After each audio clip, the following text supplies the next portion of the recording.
Hello.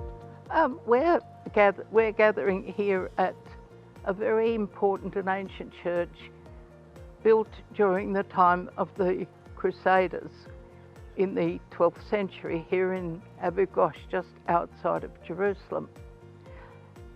It's a most beautiful church now, but it was in ruins earlier in the 20th century until French monks came, and now there are French nuns here too, and they restored it to its original plan. Now, it was built in the mid-12th century, as I said, and at that time there was a queen who ruled in the Crusader kingdom of Jerusalem. Her name was Melisende, and she was a patron of the arts and of culture. And her mother was Armenian, and her father was king before she was, and she inherited the throne from him and was also his co-ruler because she was trained in rulership by her father, King Baldwin II, and he married a local Armenian lady, so she was half Armenian and half French.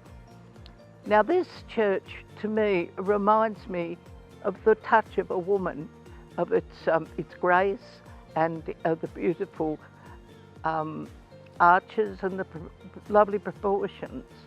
And inside the church, there's a crucifixion scene. The Christ figure has been largely obliterated, but we can see various women and men, male figures, the women on the left and the male figures on the right, gathered in front of the crucifixion, the crucified Christ, just the way that's often depicted right through from, say, the 4th century to the modern era. And in particular, this crucifix scene has some female figures that are of particular importance to the theme of these talks and to Christian history.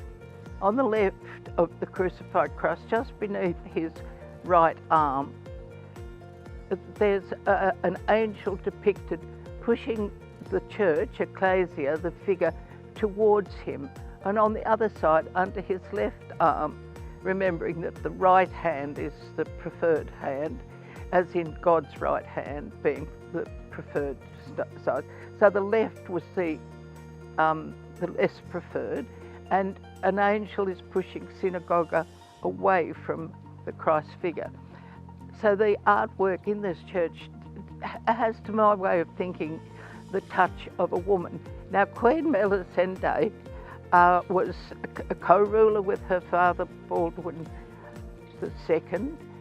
She ruled as regent for her son after her husband, King Fulk, whom she elevated to the throne, died, and leaving her with two little boys, and they both became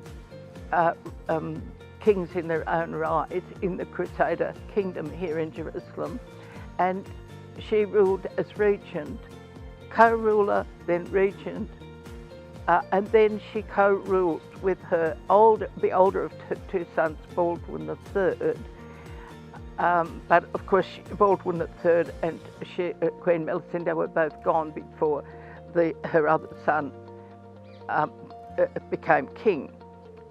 So for about 15 years, she was instrumental in promoting the Christianity and the arts and culture, and I think that her touch is here somewhere. Later on in this trip, we're going to visit her tomb in the Kidron Valley, where she's buried with her mother. Thanks for watching, and if you enjoyed that video, please press the like button. Also, if you want to be kept up to date with all of our new content, please press the subscribe button. If you find this content interesting and you'd like to find out more, let me encourage you to come over to our website, which is synagogueandchurch.com, and over there you'll be able to find lots of information, and you'll also be able to find some of our books that are for sale there. In those books is loads and loads of more information on these and many other topics. Thanks for watching.